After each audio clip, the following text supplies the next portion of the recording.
So guys, ito yung greenhouse ko, maliit lang. Nabili lang to namin. Yung ibang mga ano namin, tanim, nilagay ko na dito paggabi. Kasi, ang lamig na kasi. Oh.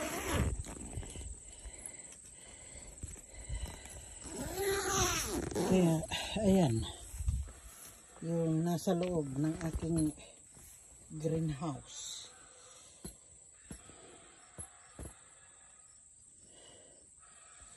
Papasok ko pa ito sa loob ng bahay.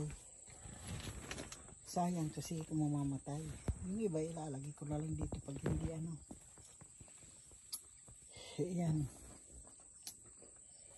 Ay nako, kawawa naman itong aking ano, mga tanim. Ito lang ang nadala namin.